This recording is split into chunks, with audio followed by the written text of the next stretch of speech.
press the red button so it's ticking over. Can you two please introduce yourselves? You go first. I'm Rik, And I'm Helen. and we are the husband and wife team behind award-winning brand HayPigs.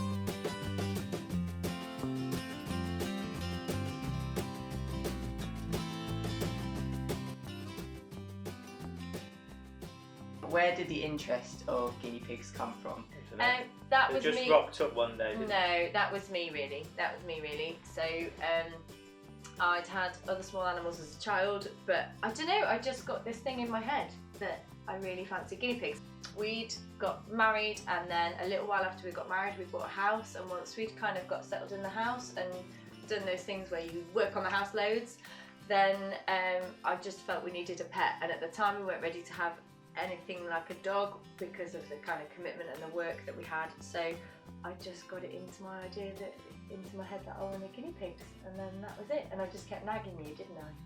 Yeah. Until you gave in, and we found a local rescue centre. Who was your first guinea pig? So we got two boys, didn't we, first? And one of them is here. So this is Neptune. He's one of the original guys. He's about 7.5 now. And he was with another boar called Nutmeg, who was a little bit older than him, who sadly we don't have anymore. But he now has a very youthful little sidekick in Barnum, who is, yes, growing all the time, getting fat, but quite young. So yeah, Neptune is one of the only original guys we've got left. How did the idea of starting a business around guinea pigs come about? Over to you, crazy entrepreneur guy. I'd been working in London doing product design. I was working in the film industry. Commuting to London was a pain in the bottom, so I did that for 3.5 years, but it was a high stress job, lots of travelling, and ultimately making money for other people. Some people could get along with. I think there's always been a part of my mind that is always going to. You're always thinking, aren't you? Always thinking, well, why don't I just do this myself? You know, I've got the skills here. Surely I can manage to work out the rest of it. And I've had various ideas for doing things in the past, but they get so far. But anyway, having chosen to leave full-time employment and do freelance work myself, I was spending a lot of time working from the bottom of the garden in the garden office that we got, and spending a lot of time with the guinea pigs because they were my work colleagues really, all on my own. You know. Every time you had a cuppa or whatever, you'd sit down, have a chat with them, see how things were going, what was going on, and start to observe what they were doing, what turned them on, what was excited about, what they got excited about. And of course, we bought all these products off from the local pet shop, and you're looking at them and you're thinking, well, they're all right, but some of these are falling apart, some of them are getting dirty very quickly. We couldn't find anything different or new, could we? Once we'd kind of bought the stuff, that was like it, wasn't it? I think we met the woman at the rescue, and she said, when she heard us product design, she said, oh, you should do just products for guinea pigs, because you can literally put a guinea pig on anything and I'll buy it. And all the people who come, all my friends who are in guinea pigs, literally, they see something with a guinea pig, they want to buy it. I mean, that's more the human merchandise side of things, isn't it, as well? But then you obviously love making like a physical product, like modelling it, prototyping it, testing it. That's what you've been used to doing, isn't it? So it was kind of. So that's when my brain started putting two and two together, going, is there a market for this? Is it big enough? Because everyone says, how could you possibly work in such a niche industry? Does that make your job so special and unique? Knowing that we're one of the few people who've actually taken on this little market, we're taking ownership of it, and we're trying to do our best by it. Not only are making a lot of guinea pigs very happy, all the people who's, you don't like the word owners, piggy parents, all the piggy parents out there are also getting a lot of enjoyment out of it as well, because ultimately we all like to see our guinea pig or our pet happy. And making people smile at the same time. We always get that little buzz, don't we, when we're doing a public show or something, and you see someone walk past that hasn't seen your stuff before, and they walk past and they look at it and they kind of take it in and they're like, oh wow, this is amazing. It really makes them smile. And I think just that doesn't hurt, does it? We all want to have a little bit of happiness in there. Why did you name the brand HayPigs? Good question. That is a good question. Good question. We always greeted our guinea pigs. Hey pigs. Just Hey in the pigs. morning, like we'd come down, we'd be like, hey pigs. Hey pigs. Yeah. Because initially the two boys lived inside during the autumn winter, so we'd see them all the time. Hey Down in pigs. the Hey morning, pigs. yeah. And of course, the first thing you're doing when you're looking to come up with a brand name is see, can I get the domain name? Can I get the social media handles? And I went looking for HayPigs, H-E-Y, is it? Hey. And it was already taken. So I contacted the person who had it, which happened to be a broker who just bought a load of domains and was trying to sell them. And she came back and said, yeah, we want 4 figures to buy this. And I was like, no. You can have £100 of fine British sterling, but I will not give you any more, I'm sorry. And she said, no, I'm afraid we can't do that. 3 weeks later, she came back and she said, we've had 3 interested parties in this domain name, but we're prepared to do you a discount. Would you like it for £800? No. I offered £100 and that is the most. But actually, in the meantime, we've changed our mind and we're not going to go with H-E-Y. Because H-A-Y is available. Actually, the magic thing about hay rather than hay is Guinea pigs eat loads of guinea this pigs down. loads of it. It's the main thing in their diet. It should be 80% of their diet. So actually, it worked really nicely. Yeah. And the word hay pigs doesn't necessarily say guinea pigs. And I find this a wonderful game to play when people meet you for the first time or come across your brand for the first time. And you say, we're called HayPigs. What do we do? And they have to try and guess, and it's always good fun to do that. But the point about that is, if we've been called Guinea Pig Toys R Us, then it would tie us into that. Whereas HayPigs actually can branch out into different animals now, if we wanted to in the future. Would you diversify into other animals? It's definitely an option. The point is, we became specialist experts. I don't want to go that far, but we knew our market very, very well. Yeah. We've had guinea pigs since 2014. We started thinking about the business in about 2016. It's started trading in 2017. And we obviously have, we have a really keen interest. We love them to bits. They're part of our family, but we've gained a lot of knowledge along the way. I think from a lot of other people as well, from the rescues and from vets and from all the experiences we've had with the different rescue guinea pigs we've had. So I think we kind of feel like we know that really well, but that doesn't mean there aren't options in the future. I just think at the moment we're kind of focusing on what we know and what HayPigs we and love. Friends is very easy, but let's make ourselves the #1 guinea pig brand first and foremost, And because get that that's really what we know. established. Get that really established. Our products already are suitable for other small animals, depending on what products it is. But we are no experts on rabbits, for example. But that doesn't mean we couldn't become experts on rabbits, or bring in staff in the future who are experts on. Use the point is, contacts and you stuff have to be specialist in it. We have created the best enrichment toys for guinea pigs because we know what guinea pigs really want.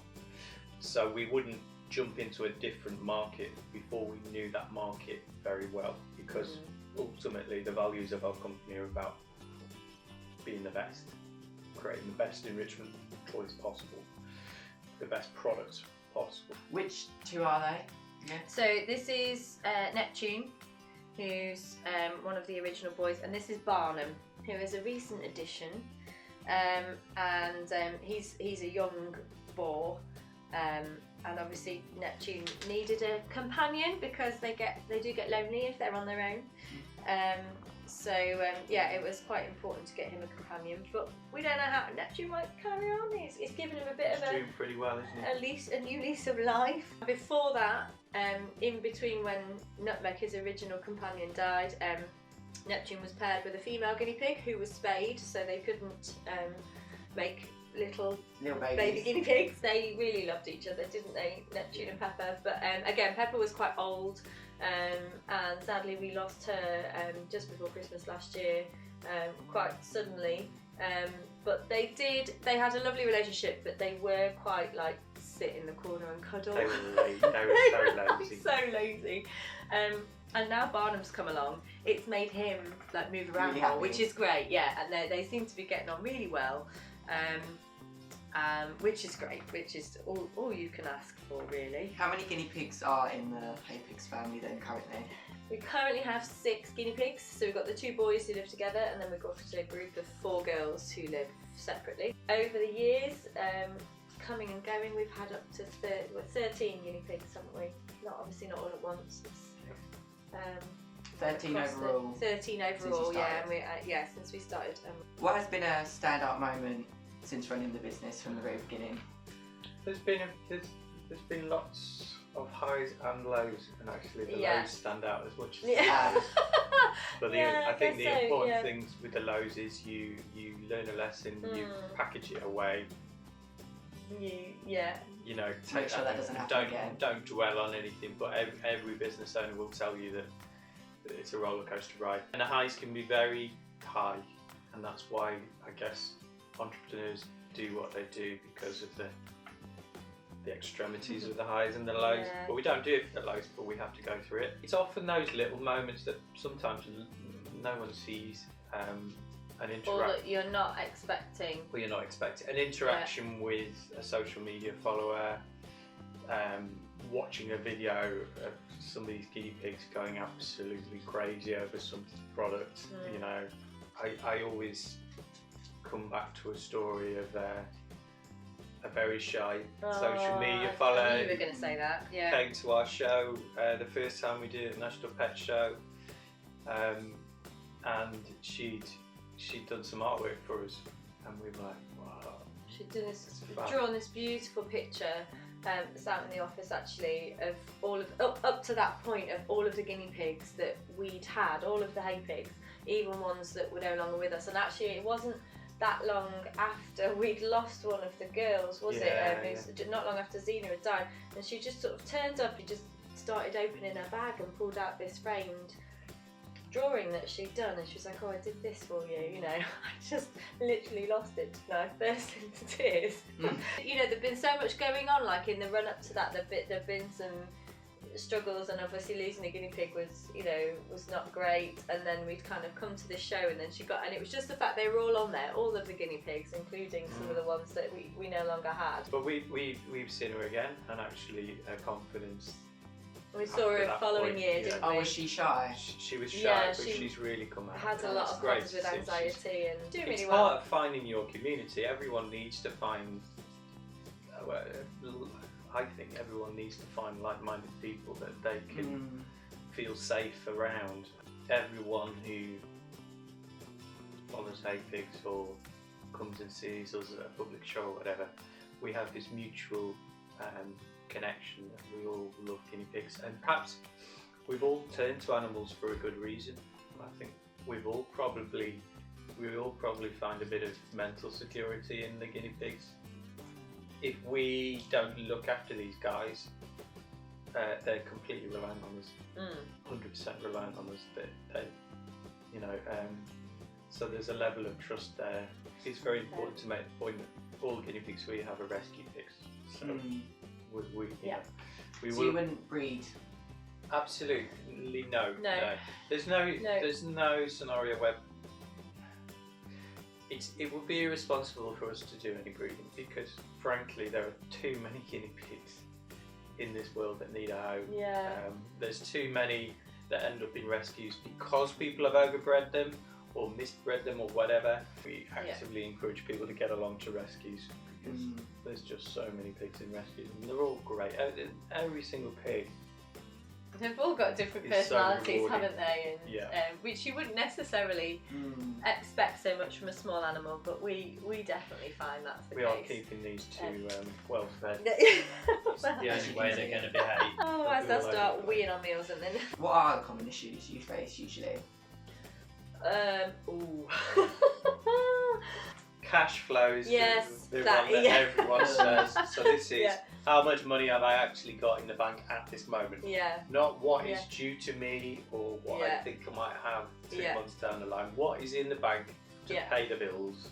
Your business is doing one of two things. It is either growing or it is shrinking.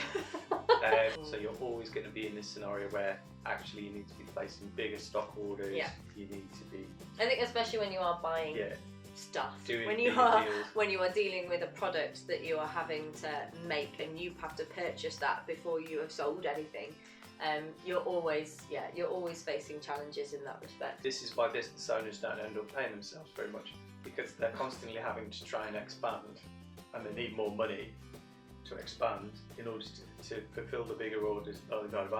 Yeah. And they forget to look after themselves, or they choose not to, because they've got this "we'll be fine in 5 years' time, we'll be raking it in" Living the dream. mentality.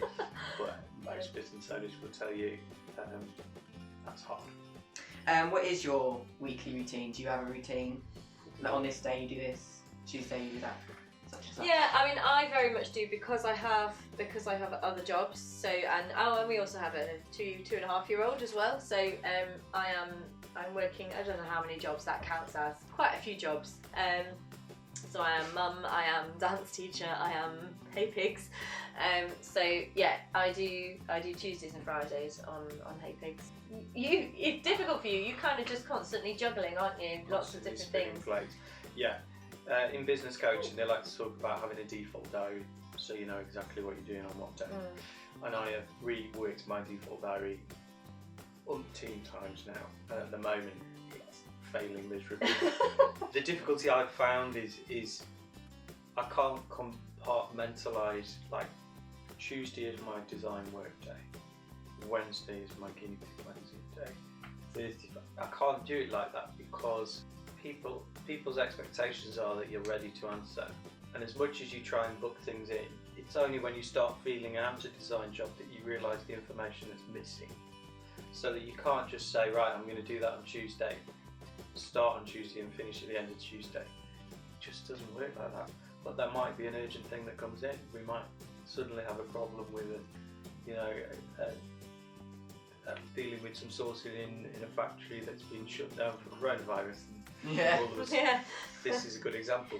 Yeah. And all of a sudden you're working on how to get around that because you've had an order come in for X amount of a product that you know you've only got Y amount of. And you're thinking, what should we do here? And then of course it's always going to be difficult when you have the work that is your business and you're really focused and passionate about. And then you've got the work that are for other people, and as much as you might enjoy the job and be, buy into what they want, you're probably going to naturally lean towards wanting to do the stuff that is your dream and drive and passion. Well, and also your responsibility. Your responsibility. Like, the responsibility of that company and the financials and and keeping it going. That is completely on our shoulders. Like this is what we signed up for. Yeah. We spoke about the women at the show. Is it those moments that motivate you to do what you do? 100%. Yeah. 100%. Ultimately, we've decided to go into a niche. That's a new term that we've come up with, or a micro niche, because there's pet trade, there's dogs and cats, there's small animals, and then there's guinea pigs. And people would say that's crazy, but that's the UK, that's Germany, that's the US, that's Australia. It becomes big if we scale it up. We are A, focusing on one species, B, creating high-end products. These aren't the cheapest products on the market, they're the best products on the market, and that comes at a price, not because we're marking it up because you like like a clothes brand. It's because it costs more to make them. I'm afraid that's the reality. you'd be surprised at how little profits you make. So yes, we are doing it for those. So we are moments. doing it differently. You know, And we appreciate that it is not for everyone. 1%, I think it's about 1% of households in the UK have a guinea pig, right? So that makes it smaller. But as we say, we scale it up globally, looking at 400,000 guinea pigs in the UK. By building a brand that is the go-to guinea pig people, that if people want to ask somebody who knows about guinea pigs to come and talk about guinea pigs, we're the people who can go and do that. And we're the people, hopefully, that can get the media attention to go, did you know that this is happening in rescues? Did you know that this is the state of caging in the UK? Did you know blah blah blah blah? We give guinea pigs a voice. Getting a bit more education out there on things like welfare and so many other things that actually we've learned along the way. You know, you don't necessarily go into that like knowing all of these things, but we've taken all of that kind of information on from people who you know, are very knowledgeable, and we've learned a lot ourselves along the way, and it's being able to share that, isn't it? If someone was watching this considering getting a guinea pig, how many guinea pigs is too many? How many guinea pigs is too many? Do you know, it's a good question really, because actually you have got to take into account things like finances, like what can you afford? So it is lovely to have a little herd of animals, but you know, can you give them all the attention that they need? Can you make sure you look after them properly and do those sort of home self-care things like trimming their nails and all of that kind of stuff? Can you afford to feed them? Can you buy enough good quality feeding hay for them? Can you afford the vet's bills, which FYI can be really expensive? And I mean, you do hear these stories of people who've just got like literally tons of guinea pigs, and that is the kind of the way they do things. I think for us, you know, we're always just mindful of the fact that if there is a problem, we have had some guinea pigs who've had some really quite costly health problems, you've got to be able to fund that. Could easily be £500, £1,000, £1,500. Just for what can be seemingly quite a small issue, but when the smaller the animal gets, the more difficult it can be to treat some things, and some things just aren't treatable, or because they're a more niche part of the market and there aren't as many of them, there's not quite as much research done into it. You can get some pockets of like really specialist vets who deal with things, but they're not all over. You can't just go to any vet and expect that they will be really knowledgeable with guinea pigs, because the chances are they won't. They might be alright with dogs and cats, because that's what they're seeing a lot. I definitely say start with a pair. Yeah. Have them for a couple of years. Get used to looking after guinea pigs. Get and used to then what. See if and you if can, if you feel you want to expand past that point, then great. Enjoy having more guinea pigs. And also just think about what happens to your pets when you go away. How are you going to look after them? We you know pay for them to go boarding and things. So that's all costs. All costs. Cost of your holiday. But they're hugely rewarding. Yeah. How many guinea pigs do you have again? 6. Out of the 6, do you have a favourite? You're never allowed. We're not. That's like having a favourite child. Yeah. I think they're also different, aren't they, in terms of personality? So. And it's amazing, you know, little Neptune there, who's not to live anymore. Oh, he's not little. When he came in with Nutmeg was the biggest personality ever. He was so human. He would just want to come and talk to you and climb all over you. He was really tame, wasn't he? He was so tame. And little scaredy Neptune, right, who was half a year younger, was just so timid. Smaller and really shy, wasn't he? Really shy, would run away a lot. Yeah. Now he's learned to trust us, and he's so relaxed, as you can see. And he's so much more chilled out in his older. You get attachment to. It's natural to get more attached to the more human type characters. The Abyssinians are known for being crazy and sassy.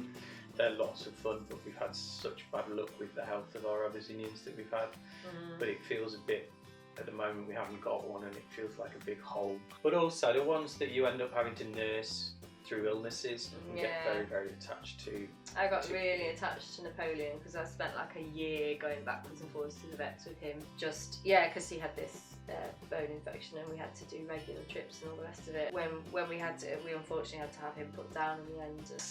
That was just awful. I was a mess. I was a mess for a really long time because You know, not that I don't spend time with all the guinea pigs, but in particular him, I was like giving him medicine every day, twice a day, you know, cleaning out his wounds. Then that makes it even tougher when they're not around anymore. Do you think that they have their favourites? With Yeah, us? yeah, Or, me oh, too. okay. Depends who's got the food. Yeah. But honestly, no. I don't think that. Well, okay. yeah, no. They learn to trust you. I would hope they don't have favourites. Yeah. What is the next aim and what is upcoming in the following year, Oh. 2020? Do you have any goals? We've always got goals. Goals are really important, so you should always have a set of goals, some short term, some long term. But this year is very much about getting into the US. So yeah, it's going to be another exhausting year. Hey, you know, we'll celebrate when we get to 5 years. Yeah, thanks. Yeah. We're nearly at 3 years, aren't we? Yeah. 3-year So- anniversary in April. In so. April, yeah. So that's coming up. If we can sort of make it to 5 and we're still doing all right, I think we'll be happy with that. Thank you very much. Give away. Bye.